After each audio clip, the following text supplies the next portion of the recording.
First type के हो गए। सेकंड टाइप के क्वेश्चन देखो कैसे आ सकते हैं। सेकंड टाइप अगर वो डायरेक्टली तुम्हें ये दे दे कि z is the function of x and y, तो उस केस में तुम डायरेक्ट कैसे अप्लाई करोगे वो देखो। तो कुछ नहीं करना कि del z differentiate with respect to x at constant y, ठीक है, और इस पूरे का differential del by del y at constant x is equal to हो जाता है किसके।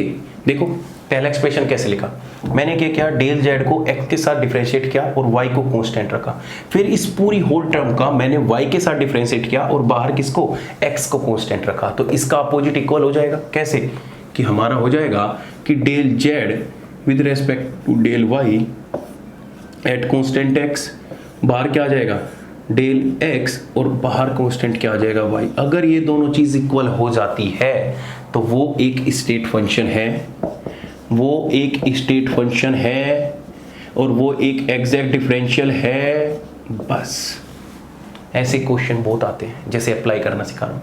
लेट सपोज कि तुम्हें z इज इक्वल टू दे रखा है x स्क्वायर y और पूछ रहा है कि क्या z इज एग्जैक्ट फंक्शन और नॉट।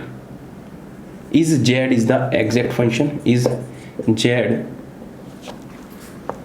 ए एग्जैक्ट फंक्शन और नॉट, कि z तुम्हारा एग्जैक्ट फंक्शन है या नहीं है।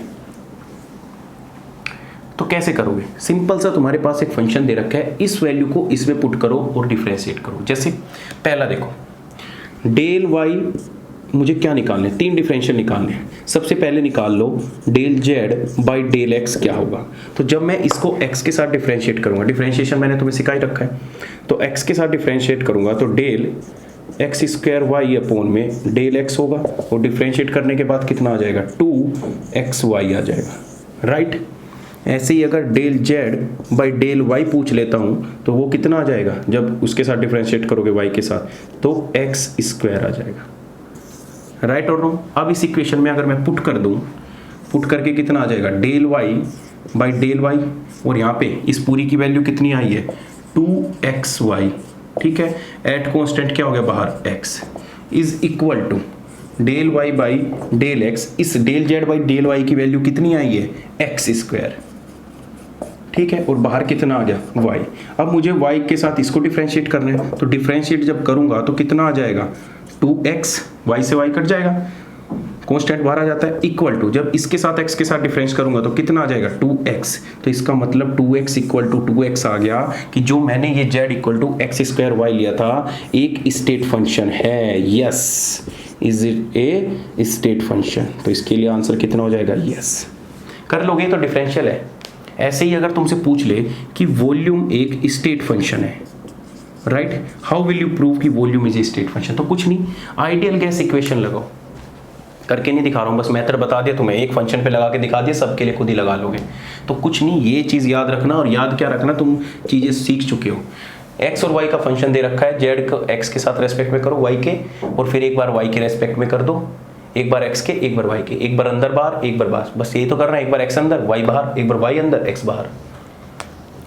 अगर तुमसे कोई पूछ ले कि वॉल्यूम एक एग्जैक्ट डिफरेंशियल है, एक स्टेट फंक्शन है, तो हाउ विल यू प्रूव, कैसे प्रूव करोगे। तो कुछ नहीं, तुम्हें आइडियल गैस इक्वेशन तो पता है कि PV इज इक्वल टू होता है nRT। तो सिंपल सा हो गया, प्रेशर इज इक्वल टू हो गया RT बाई V। तो इसका मतलब क्या हो गया, अच्छा वॉल्यूम का बताया था ना कि वॉल्यूम को प्रूव करना है, तो वॉल्यूम इक्वल टू क्या हो गया RT बाई P। तो तुम्हें ये पता लग गया कि volume is the function of temperature and pressure. भाई यहाँ से ये पता लग गया ना, दो ही तो वेरिएबल है, R तो इज द कांस्टेंट, तो तुम्हें ये पता लग गया कि volume is the function of temperature and pressure. तो इसके लिए तुम क्या एक्सप्रेशन लिख सकते हो इसी फॉर्म में। तो कुछ नहीं करना, del V with respect to del T at constant pressure, इस पूरे का differential del by del P at constant क्या आ जाएगा, एट कांस्टेंट क्या आ जाएगा temperature, is equal to del by del T और अंदर कितना आ जाए del V by del P at constant temperature और बाहर इक्वल टू प्रेशर आ जाए। अगर इस फंक्शन के लिए, वो सुन लो मेरी बात, अगर इसके लिए हर किसी के लिए तुम्हें लिखना पड़ेगा तो जनरल एक्सप्रेशन है कि z is the function of x and y, तो यहाँ पे PV is equal to nRT, volume is the function of temperature and pressure, तो तुम्हें टेम्परेचर प्रेशर में इस एक्सप्रेशन को खुद से इस तरीके से लिखना पड़ेगा। मुझे पता है अब तो तुम मैथमेटिकल चल रहा है थोड़ा तो तुम बोर होने लगे होगे, बोर की बात नहीं है, कुछ है ही नहीं ऐसा इसमें कि तुम्हें समझ में ना आए, मैं पूरी कोशिश कर रहा हूँ। अब देखो वॉल्यूम क्या है, टेम्परेचर प्रेशर का फंक्शन है, तो टेम्परेचर प्रेशर में करोगे तो एक बार वॉल्यूम को टेम्परेचर के साथ डिफरेंशिएट कर दो, लो प्रेशर कांस्टेंट रहेगा, फिर इसको कंप्लीट करोगे तो डेल बाय डेल पी, ये क्या है जनरल है। अगर तुमसे कोई पूछ ले कि pressure is the exact differential, अब देखो कुछ नहीं करना, del V by del T निकाल दो इस आइडियल गैस के लिए, del V by del T इस आइडियल गैस के निकालो, फिर del V by del P इस आइडियल गैस के निकालो, फिर उस एक्सप्रेशन को यहाँ पुट करो, फिर del Y by del P निकालो, बस हो गया तुम्हारा। अगर ये दोनों टर्म, ये टर्म और ये टर्म दोनों इक्वल आ जाती है तो इस मतलब कि वॉल्यूम तुम्हारा स्टेट फंक्शन है, और जो कि आएगी इक्वल तो आएगी तो वॉल्यूम तुम्हारा स्टेट फंक्शन है, राइट। अगर तुमसे पूछने लगे कि प्रेशर एक स्टेट फंक्शन है तो प्रेशर के लिए कैसे एक्सप्रेशन, सिंपल सी बात है, अरे प्रेशर के लिए कैसे लिखोगे, तो प्रेशर इक्वल टू क्या हो जाएगा nRT बाई V, तो तुम्हारे क्या आ रहा है कि pressure is the function of क्या, टेम्परेचर एंड वॉल्यूम, तो इसके लिए एक्सप्रेशन कैसे करोगे कि del P by del T at constant volume, 1 हो गया, बाहर क्या कर दोगे, अंदर टेम्परेचर से डिफरेंशिएट क्या है, डेल बाई डेल V, इस पूरे को देखो तुमने अंदर टेम्परेचर से डिफरेंशिएट किया तो वॉल्यूम बाहर कांस्टेंट रखा, फिर इस पूरी टर्म को तुमने वॉल्यूम के साथ डिफरेंशिएट किया तो बाहर क्या रखोगे, टेम्परेचर कांस्टेंट रखोगे, इज इक्वल टू डेल, देखो पहली बार तुमने किससे अंदर टेम्परेचर से डिफरेंशिएट किया था, अब की बार किससे कर दो, del P by del V at constant क्या आ जाएगा, टेम्परेचर, अब वॉल्यूम से अंदर हो गया तो बाहर किससे आ जाएगा, टेम्परेचर से, del T equal to volume. अगर ये दोनों की दोनों टर्म इसके लिए इक्वल आ जाती है तो तुम्हारी ये स्टेट फंक्शन है जो कि आएगी इक्वल, तो बस कुछ नहीं करना, del P by del T इस आइडियल गैस के लिए निकालो, इसमें वैल्यू पुट करो और तुम्हारा आंसर आ जाएगा। बहुत इजी है यार, ऐसी करते हैं, ऐसी तो हो गई। देखो work done is not a state function, तो वर्क डन इक्वल टू तुम जब करोगे तो वर्क डन इक्वल टू क्या होता है, माइनस के P D V, तो जब तुम इसके लिए एक्सप्रेशन करोगे तो वर्क डन किसका फंक्शन आ रहा है, प्रेशर और वॉल्यूम का, तो जब तुम इसके लिए करोगे del W by del P at constant volume, इस तरीके से निकालोगे तो ये दोनों टर्म इक्वल नहीं आएगी। तो work done, heat capacity and CP and CV ये कभी भी स्टेट फंक्शन नहीं होते, राइट। तो अगर कोई भी ऐसा क्वेश्चन आ जाता है तो तुम इजीली इसको अप्रोच कर सकते हो, कर लोगे मुझे पता है। चलो तो कोई दिक्कत नहीं है, क्वेश्चन करो अब।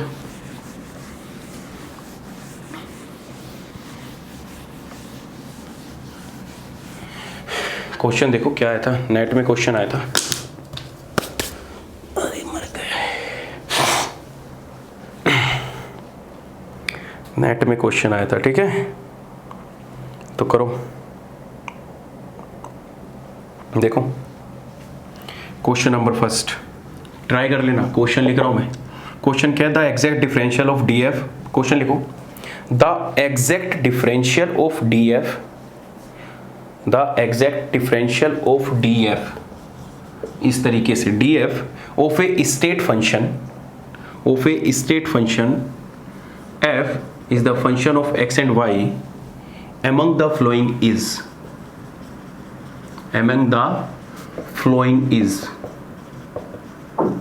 बोलो, कोई नहीं, ऑप्शन दे रहा हूं, देखो ऑप्शन, पहला option A x dy, option number B dx minus के x अपॉन में y dy, option number C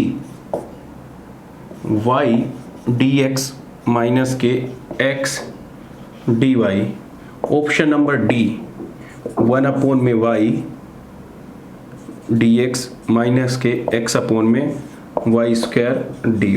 बोलो कौन सा इनमें से एग्जैक्ट डिफरेंशियल होगा, कौन सा ऐसा फंक्शन है f का, वो ऐसा कौन सा फंक्शन है f का जो एग्जैक्ट डिफरेंशियल शो करेगा। तो अगर तुम ध्यान से इन क्वेश्चन को देख पा रहे हो तो ये सारी की सारी equation dz equal to m dx plus के n dy फॉलो कर रही है, राइट और रॉन्ग, कोई भी इक्वेशन देख लो।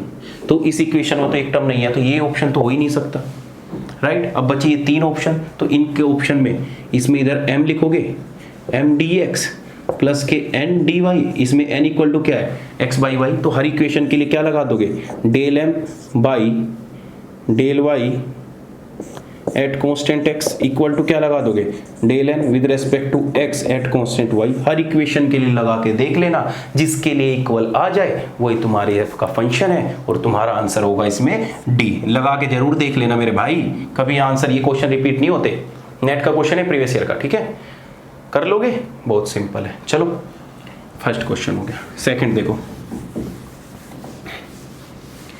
सेकंड क्या है,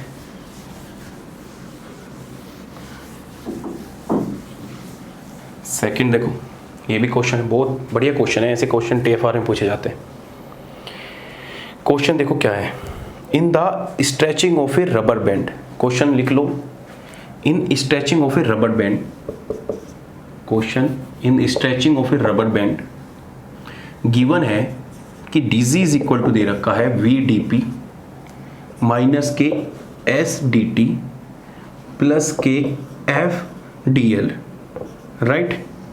which of the following relation is true, which of the following relation is true, relation is true, ठीक है। ये इक्वेशन दे रखी है और तुमसे पूछा है कि which of the following relation is true. Option number A क्या दे रखा है कि del S by del L at constant pressure and temperature is equal to minus K del F by del T at constant pressure and L, ठीक है। Option B दे रखा है कि del S by del L at constant pressure and temperature is equal to minus K del F by del V at constant pressure and L. And option number C दे रखा है कि del S by del L at constant pressure and temperature is equal to minus K del V by del T at constant pressure and L, right. And option number D दे रखा है del S by del L at constant pressure and temperature is equal to minus K del F by del P at constant temperature and L. अगर जिस बच्चे ने ये question कर दिया ना, किसी भी बच्चे ने अगर ये क्वेश्चन कर दिया तो समझ लेना उसको एक कंसेप्ट आ चुका है। बोलो, जो पढ़ा है उसी में से करो आराम से। तुम्हारे पास एक इक्वेशन है D is equal to V D P minus K S D T P plus K F D L. पूछा है which of the following relation is true, previous year में आ रखा है, बताइए कौन सा रिलेशन ट्रू होगा। करो ध्यान से, करो भाई, सुबह से शाम हो गई मुझे पढ़ाते पढ़ाते, कुछ तो लिहाज क्या करो। विच of the following relation is true, बोलो तो कर लगाओ। बहुत बढ़िया क्वेश्चन है ये सच में, अरे है सिर्फ 5 सेकंड गई, जो पढ़ाया तुम्हें उसी से ही है। आओ सिखा देता हूँ, तुमने तो पता नहीं क्या लगाया होगा। अगर तुम ध्यान से इस इक्वेशन को देख पा रहे हो, इस इक्वेशन को, तो ये इक्वेशन एक एग्जैक्ट डिफरेंशियल की है। किसकी है? एग्जैक्ट डिफरेंशियल की फॉर्म में। जैसे मैंने तुम्हें बताया था D Z equal to M D X plus के एन डी वाई। क्या ये इक्वेशन इसके साथ रिलेट कर पा रही है कि नहीं कर पा रही? तुम बोलोगे सर इसमें तो 3 टर्म है, उसमें तो 2 ही आ रहे। मेरे हिसाब से 10 लगा लो तुम, आज मैं तुम्हें 10 का क्वेश्चन करके दिखा दूंगा। इसमें 3 टर्म है तो उससे रिलेटेड है, राइट। कि इनमें से ट्रू कौन सा होगा? ट्रू वही होगा जो यूलर थ्योरम फॉर्म करेगा। मतलब अगर ये एक एग्जैक्ट डिफरेंशियल है तो इसका मतलब होना चाहिए कि जो हमारा डेल एम है with respect to Y at constant X equal to del N with respect to X at constant Y होगा। तो ये मतलब हमारा वही एक्सप्रेशन हमारा सही होगा। तो अब इसी एक्सप्रेशन में देख लो, इस एक्सप्रेशन में हर किसी के लिए उसने एस और एफ को लिया है और बाकी पी और टी को कांस्टेंट रखा है। तो देखो उस इक्वेशन का मतलब क्या है, del S by del L at constant temperature. ठीक है, देखो del S by del L at constant temperature, और साथ ही उसने प्रेशर को भी कांस्टेंट रख दिया। तो जब प्रेशर को कांस्टेंट कर देगा तो ये टर्म जीरो हो जाएगी ओवरऑल। तो ये एक एक्सप्रेशन आ गया हमारा, इज इक्वल टू, मतलब उसने सिर्फ इन दोनों को कंसीडर करके लिखा है। इक्वल टू क्या हो जाएगा, इक्वल टू जब उसने लिखा तो इक्वल टू क्या होना चाहिए, F with respect to T at constant L and at constant P. Obvious सी बात है, माइनस आ रहा है तो इसका मतलब यही एक्सप्रेशन सही होगा, बिल्कुल सही। बाकी एक्सप्रेशन में देखो क्या गड़बड़ है कि del S with respect to L at constant P और टी, पहली चीज तो ठीक है। उसके बाद जब इसने एस का रिलेशन इसके साथ लिया है, मतलब जब एस को एल के साथ बॉटम में लिया है तो इधर एफ टी के साथ बॉटम में आना चाहिए था, लेकिन एफ के साथ इसने क्या लगा दिया, नीचे वॉल्यूम लगा दिया। अरे यही तो है ये देखो, m के साथ अगर नीचे y आ रहा है तो n के नीचे भी तो x आना चाहिए। देखो सिंपल सा है कि नहीं है, m के नीचे क्या आ रहा है, m के नीचे y आ रहा है और n के नीचे x आ रहा है। तो इसका मतलब यही है कि जब हम s लिखे तो s के नीचे l आना चाहिए, f लिखे तो f के नीचे t आना चाहिए। तो जिस एक्सप्रेशन में देख लो, जिस एक्सप्रेशन में ये सब है तो वो इक्वल है। अब इसमें देखो वॉल्यूम है तो ये तो हो ही नहीं सकता। अब इसमें देख लो, अगर s के नीचे l आ रहा है तो f के नीचे क्या आना चाहिए था, t आना चाहिए था, लेकिन वहां तो p आ रहा है। तो इसका मतलब ये भी गलत है, गलत है। अब यहाँ पे देख लो, यहाँ पे s के नीचे l आ रहा है, तो चलो ये एक्सप्रेशन मान लेते हैं। इसने क्या s के नीचे l लिया, जब वो कंपेयर l के साथ कर रहा है तो ऊपर v काहे के लिए डाल दिया, भाई पागल है क्या हम? तो ये भी गलत हो गया, ये भी गलत हो गया। तो हमारा ऑप्शन बचा क्या, सिर्फ ये ऑप्शन बचा। राइट, समझ गए चीजें कैसे करनी है। ये एग्जैक्ट डिफरेंशियल से ही था, दिखने में तो लग रहा है कि कितना हार्ड है, पता नहीं क्या होगा, क्वेश्चन छोड़ के आ जाएंगे, लेकिन है बिल्कुल इजी। अब देखो, अगर मैं तुमसे इसके एक्सप्रेशन बनाने स्टार्ट करूं ना, पार्शियल डेरिवेटिव के फॉर्म में, कितने एक्सप्रेशन बन सकते हैं, सोचो कितने बना सकता हूं मैं क्या कर सकता हूं, एक बार इन दोनों फंक्शन को ले लूंगा, एक एक्सप्रेशन आ जाएगा, एक बार इन दोनों को ले लूंगा, दो एक्सप्रेशन आ जाएंगे। राइट, एक बार इसको और इसको ले लूंगा तो कितने आ जाएंगे, तीन आ जाएंगे। तो इससे डीजी से मैं तीन रिलेशन निकाल सकता हूं, ऐसे पार्शियल तीन रिलेशन निकाल सकता हूं। अगर वो आगे और वैल्यू बढ़ा देता है, एफ डी एल करके जी एल कर दे या पी एल कर दे, कुछ भी कर दे, तो उसमें तुम्हारा रिलेशन नहीं बदलेगा। तुम्हारा मतलब है बस इन दोनों से, बाकी जो भी वैल्यू आएगी, कोई भी कांस्टेंट आएगा, वो सारा का सारा नीचे यहाँ कांस्टेंट फॉर्म में चला जाएगा। ये देखो, ये सारा का सारा कांस्टेंट फॉर्म में चला गया। समझ रहे हो मेरी बात? अब देखो ध्यान से, इसमें क्या किया, m के नीचे y आ रहा है तो n के नीचे dx आना चाहिए। बस इस केस में तुम्हें जिन दो फंक्शन को चूज करना है, तुमने s और f को चूज किया है, तो s के नीचे l आएगा तो फिर f के नीचे t आएगा, और बाकी जितने भी फंक्शन बचेंगे इसमें पूरे में, वो सारे के सारे यहां चले जाएंगे पैरों में, वे कांस्टेंट हो जाएंगे। अगर तुम वॉल्यूम की टर्म में इसके बीच में रिलेशन लिख रहे हो, बोलो अगर तुम इनके, देखो एक रिलेशन तो पहला s और f के बीच में हो गया, बाकी रिलेशन बताता हूं मैं क्या हो सकते हैं। बाकी रिलेशन क्या लिख सकता हूं, अगर मैं v के और इसके रिलेशन लिख रहा हूं तो b रिलेशन हमारा जो इससे बन सकता है वो क्या बन सकता है कि डेल v, उसके पैरों में क्या आएगा, डेल t, ठीक है, एट कांस्टेंट प्रेशर, और बाकी क्या हो जाएगा, l कांस्टेंट हो जाएगा। राइट, इक्वल टू आएगा del s by del p at constant temperature, और पैरों में क्या हो जाएगा, l हो जाएगा। सेकंड एक्सप्रेशन, इससे ये सही हो सकता है।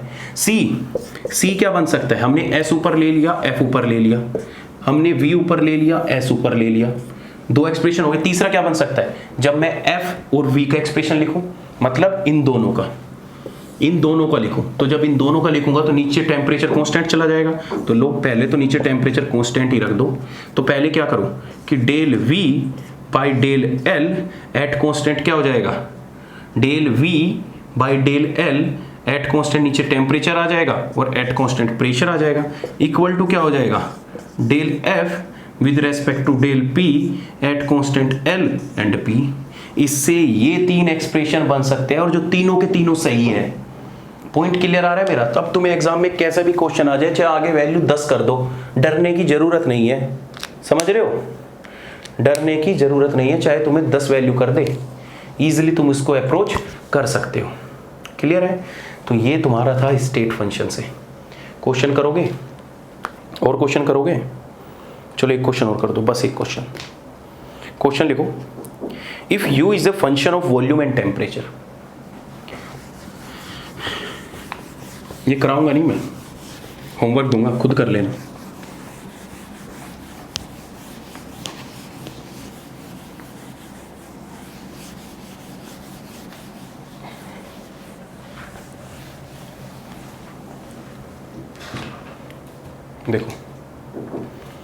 क्वेश्चन लिखो कि अगर u is the function of temperature, question लिखो, नेट में आ रखा है 2016 में, इतना हार्ड नहीं होता net.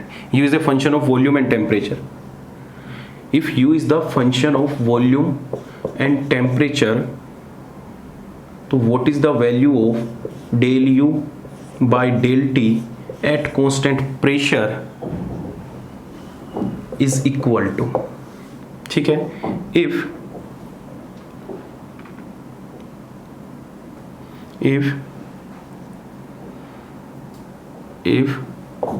pi and alpha are the internal pressure and thermal expansion coefficient। ये क्या हो गया? internal pressure and alpha is the thermal expansion coefficient। बोलो, find out del u by del t at constant pressure if pi and alpha are the internal pressure and thermal expansion coefficient। Option number A Cp, option number B Cv, option number C Cp minus के pi V alpha, option number के D Cv plus के pi volume alpha. ठीक है, कर लेना, important है, आ सकता है किसी भी साल, जैम वालों आ सकता है, ध्यान रखना, TFR वेफआर में कहीं भी आ जाएगा। कर लेना, आंसर बता देता हूँ इसका, प्रूव कर लेना, आंसर रटना मत प्लीज़, इतनी मेहनत कर रहा हूँ, रटवा नहीं रहा हूँ। डी, ठीक है, तो ये तुम्हारा आंसर हो गया। चलिए, तो फिर नेक्स्ट क्लास में मिलेंगे। ये एक्सप्रेशन हो चुका है, उसमें पढ़ाएंगे इंटेंसिव एक्सटेंसिव प्रॉपर्टी क्या होती है, किस तरीके से वो रिलेट करती है, इंटरनल एनर्जी क्या होती है, एंथैल्पी क्या होती है, इन सब का एक्सप्रेशन मैं बताऊंगा। साथ ही साथ वर्क डन स्टार्ट करेंगे कि वर्क डन क्या होती है। ठीक है, मेरे लिए तो ये 3-4 दिन का टॉपिक है, तुम्हारे लिए देखो कितना है, क्योंकि मैं एक दिन में आता हूँ, एक दिन में सारा रिकॉर्ड करता हूँ, तुम देखो कितना ख़त्म करना है। दूसरी बात पॉइंट की ये सुन लो कि बचो मत काम से। अगर तुम्हारा कोई जो टॉपिक समझ में नहीं आ रहा तो उसे टाइम दो, उसे टाइम दो। देखो जैम वालों, तुम्हारे साथ मेरा ये लास्ट लेक्चर है, मतलब लास्ट क्या, ये थर्मोडायनेमिक्स लास्ट है। उसके बाद तो क्योंकि सब कुछ चीज़ें मैं पढ़ा ही चुका हूँ और वो तुमने पढ़ भी ली होगी, ऑलमोस्ट मेरे सारे लेक्चर देख लिए होंगे, तो जो मैं तुमसे बातें कर सकता हूँ तो थर्मोडायनेमिक्स में ही कर सकता हूँ। कुछ बच्चे ये होंगे, जो आने वाले बच्चे होंगे, वो इस लेक्चर को फर्स्ट टाइम देखेंगे, और तुम जो एंड में देख रहे हो, तुम इसको अभी समझ लो कि अगर कोई टॉपिक तुम्हें समझ में नहीं आ रहा, कोई पॉइंट तुम्हें समझ में नहीं आ रहा, तो उसे टाइम दो, उसे टाइम दो। जितना टाइम तुम किसी चीज़ को दोगे वो 100% तुम्हारी होगी। एक्सपेक्टेशन मत रखो। तुम्हारी चीज़ क्या होती है कि तुम एक चीज़ को थोड़ा सा भी टाइम दे दिया तो तुम्हारे अगले पल सोचते हैं कि वो हमारा हो जाए या वो मुझे समझ में आ जाए। कभी भी किसी भी चीज़ हो या किसी भी सिचुएशन में हो, तुम्हें कामयाब होना है, सोचता हर कोई है। इस दुनिया में बच्चा पैदा होते ही सोचने लगता है, लेकिन तड़प नहीं होती। भाई सोचता क्या है, तुम भी सोचते हो कि मैं ये कर लूँगा, वो कर लूँगा। सोचना तो अलग बात है, मैं भी कह दूँ भाई मैं अंबानी को एक दिन पीछे छोड़ दूंगा, लेकिन तड़प कहाँ है? सोचने में करने में फ़र्क होता है। सोचने को कोई डींगे मार के कुछ भी सोच सकता है, और करना मतलब तड़प, कि तुम्हारे अंदर उसको काम को करने का कितना जुनून है, कितनी तड़प है, जिससे तुम उस काम को लेके आगे बढ़ सकते हो। और मुझे मेरा फाइनल डेस्टिनेशन यही है, यही मेरे अंदर तड़प है, बस मैं लेके ही जाऊँगा, मुझे बाकी किसी से कोई मतलब नहीं है। वो तड़प नहीं मिलती देखने को। और एक बात मैं तुम्हें फिर भी बता रहा हूँ कि बच्चे शॉर्ट वर्क के पीछे बहुत भागते हैं कि उनके पास शॉर्ट वर्क मिल जाए, कोई ऐसी पुड़िया दे दो कि बस मेरे सारे एंट्रेंस एग्ज़ाम क्लियर हो जाए, बस मज़ा आ जाए, कोई ऐसी ट्रिक बता दो सर जी कि जिससे मेरे सारे एंट्रेंस क्लियर हो जाए। मैं बता रहा हूँ, अब कर लो या बाद में कर लो, ज़िंदगी में एक बार तो हार्ड वर्क करना ही पड़ेगा। तुम्हें अपनी जी जान लगा के मेहनत करनी ही पड़ेगी। मैं भी ऐसे था, तुम्हारे जैसे ही। मैं भी बहुत कम पढ़ता हूँ, तुमने तो क्या मज़े किए, मैं पता नहीं दुनिया भर में क्या क्या करके आया हूँ। मैं सब कुछ क्या, मैंने A to Z कुछ नहीं छोड़ा। पढ़ता नहीं था मैं, 10वीं 11वीं तक कुछ नहीं पढ़ा, 12वीं में थोड़ी सी केमिस्ट्री पढ़ी, आ गया दिल्ली में, आके BSc में मज़े किए, और फिर फाइनल ईयर में पढ़ा। जब फाइनल ईयर में जैम नहीं हुआ, फिर 2-3 महीने आ इतना गंदी तरीके पढ़ा, सब एंट्रेंस क्लियर हो गए, लेकिन पढ़ा, मेहनत करी ना। ज़िंदगी में एक बार हार्ड वर्क तो करना ही पड़ेगा मेरे भाई, एक बार हार्ड वर्क करना ही पड़ेगा, और ये हार्ड वर्क एक बार कर लिया ना तुमने अच्छे से, एक बार कर लिया तो तुम दुनिया में कोई भी एंट्रेंस एग्जाम दो, कोई भी यूनिवर्सिटी का एग्जाम दो, कुछ भी दो, इंटरव्यू दो, पीएचडी दो, व्हाटएवर, तुम कहीं भी खड़े हो जाओ, तुम्हारे अंदर वो कॉन्फिडेंस खुद से दिखेगा। पर एक बार तुम्हें ये हार्ड वर्क करना ही पड़ेगा। हार्ड वर्क के बाद ही स्मार्ट वर्क आता है। तब तक तुम किसी चीज़ पे मेहनत नहीं करोगे, तुम उसके गलत फायदे कैसे निकाल पाओगे। सोचो कि आज मैं तुम्हें ये थर्मोडायनेमिक्स पढ़ा रहा हूँ, मैं बहुत जी जान से पढ़ा रहा हूँ, बहुत मेहनत करके पढ़ाई है, क्योंकि इतना टाइम हो गया मुझे चीज़ों को ऑब्जर्व करते हुए, टॉपिक में देखते हुए कि इस टॉपिक को मैं कितना ईजी कैसे कर सकता हूँ। मैं भी और बाकियों की तरह तुम्हें एक्सप्रेशन रटवाता जाऊँ, लेकिन अब तक मैंने तुम्हें एक बार भी ये नहीं बोला कि इस चीज़ को रट लो। थर्मोडायनेमिक्स देखो कितनी हो गई, ऑलमोस्ट आधी हो चुकी है एक्सप्रेशन तक कि, पर अब तक मैं तुम्हें ये नहीं बोला कि इस एक्सप्रेशन को रट लो। बोला? नहीं बोला। ये चीज़ें एक्सपीरियंस से आती है, एक्सपीरियंस के साथ मैंने मेहनत की है। मेहनत करोगे, मेहनत वो चीज़ तुम्हें सफल होगी, उसके बाद एक्सपीरियंस से तुम उसमें चीज़ों को यूटिलाइज करना स्टार्ट करोगे, उसमें अच्छे अच्छे फंडे निकालोगे, उसका ट्रिक निकालोगे, किस तरीके से बच्चे को ईजी लगे।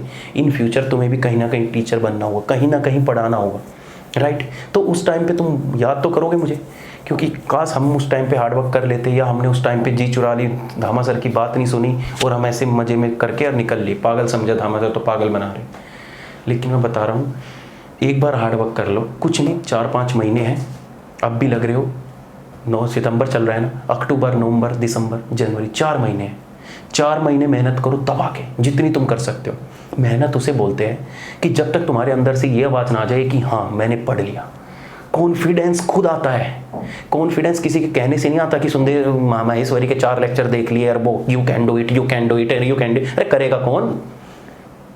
ऐसे बोलने को तो दुनिया बोल देगी, करेगा कौन उस काम को? करोगे तुम ही। जब तक तुम्हारे अंदर से मोटिवेशन नहीं निकलेगा ना किसी काम को करने के लिए, तब तक तुम उस काम को कर नहीं सकते। चाहे तुम्हें मैं डेली 1 घंटा लेक्चर यही दूं कि बेटा तू कर सकता है, बेटा तू कर सकता है, लेकिन जब तक तुम्हारे अंदर से वो फीलिंग नहीं जमेगी, बाहर नहीं निकलेगी कि नहीं भाई मुझे करना है, मुझे करना है, तब तक तुम वो चीज़ नहीं कर सकते। समझे? तो पॉइंट यही है कि मेहनत से कभी मत भागो, पढ़ो, बहाने मत बनाओ किसी चीज़ के कि यार मेरी तो किस्मत खराब थी। बहाने तो हर कोई बनाता है। मैं बताता हूँ, किसी बच्चे का एंट्रेंस एग्जाम में फर्स्ट रैंक आ गई और किसी बच्चे का एंट्रेंस एग्जाम नहीं हुआ, तो किस्मत का बहाना देखो क्या बनाएगा कि भाई उसकी फर्स्ट रैंक आ गई, अच्छी किस्मत थी। दूसरा बहाना क्या है? मेरी किस्मत खराब थी। नाम क्या है? दोनों बहाने बना रहे, लेकिन ये नहीं देख रहे कि उसने भी मेहनत की है, उसकी फर्स्ट रैंक आई है। तूने कुछ नहीं किया, तू तब भी किस्मत को कोस रहा है। तो किस्मत क्या है? बहाने बना रही है बस। किस्मत तो उसी की है जो मेहनत कर ले। एक नवाजुद्दीन सिद्दीकी का एक डायलॉग है, वो डायलॉग क्या, वो मोटिवेशन है, बड़ा अच्छा लगता है मुझे, मैं बहुत सुनता हूँ उस चीज़ को, कि घर में पड़े पड़े रहने से और भगवान की पूजा पाठ करने से कभी कुछ नहीं होता कि ये भगवान मुझे ये मिल जाए, ये भगवान मुझे ये मिल जाए। भगवान की प्रार्थना कर रहे हो, भगवान को अच्छा लग रहा है, लेकिन भगवान भी तो यही चाह रहा है कि भाई तू कुछ करे तो मैं तेरे साथ चलूँ खड़ा होके। अब तू लेटा है और लेटा लेटा मेरी प्रार्थना कर रहा है, तो मैं भी तुझे देख रहा हूँ, बस क्या इतना काफ़ी नहीं है? तो हर काम के करने के लिए नहीं है कि तुम भगवान की मेहनत कर रहे हो, भगवान मेरे साथ चल, क्योंकि भगवान भी चाहता है कि अगर तू खड़ा होकर चलेगा तो मैं तेरे साथ पीछे पीछे हूँ, तेरे साथ जो मुसीबतें आएगी मैं तेरे साथ झेलूंगा। लेकिन अगर तू घर पे कमरे में पड़ा है और यही सोच रहा है कि भगवान कुछ कर दे, तो भगवान कुछ नहीं करने वाला। चाहे तुम डेली मंदिर में घंटा बजाया हो, चाहे तुम डेली 10 नारियल फोड़े हो, 50 फोड़े हो, कर लो कुछ भी, भगवान ये चीज़ नहीं मांगता। भगवान ये चीज़ें मांगते ही नहीं कि तुम उसे नारियल दो, ये दो। भगवान कहता है कि भाई तू कर्म कर, खड़ा हो, तू मेहनत कर, तुझे मिलेगा 100%, मैं तेरे साथ हूँ। नहीं मिला तो अलग बात है, मिलेगा जरूर, पर कुछ ना कुछ मिलेगा जरूर। तो ये मैं तुम्हें इसलिए बता रहा हूँ क्योंकि ये और मेरा आपका इंटरेक्शन है ना थर्मोडायनेमिक्स में लास्ट टॉपिक है। इसके बाद तो मैं कोई लेक्चर अपडेट नहीं करने वाला, क्योंकि मेरे टॉपिक ऑलमोस्ट कंप्लीट हो चुके हैं। तो मेहनत करो, बिल्कुल मत भागो। किसी को कुछ डाउट आता है, किसी का कोई डिप्रेशन आता है, कुछ भी व्हाटएवर आता है, उन चीज़ों से लड़ो, भागो नहीं उनसे, उनके ऊपर लड़ो। हाँ, चढ़ जाओ उनके ऊपर बस कि नहीं भाई तुझसे पंडा छुटाना है मुझे, बस बात खत्म। तो हंसते रहो, मजे रहो, मूवी देखते रहो। इतना सीरियस टाइप बंदा नहीं हूँ मैं जितना तुम्हें लेक्चर में दिखता हूँ, बिल्कुल नहीं हूँ। मैं बहुत ज़्यादा कॉमेडी हूँ। दीपक सर तो देखते हो, दीपक सर से ही बहुत ज़्यादा, इतना ज़्यादा। लेकिन जब लेक्चर में लेता हूँ ना, मैं पता नहीं ऑटोमेटिक क्या हो जाता है, मैं इतना सीरियस हो जाता हूँ, पूछो ही मत। भूल जाता हूँ कि हाँ मैं यार मुझे हंसना भी है, मुझे कॉमेडी बहुत कम करता हूँ।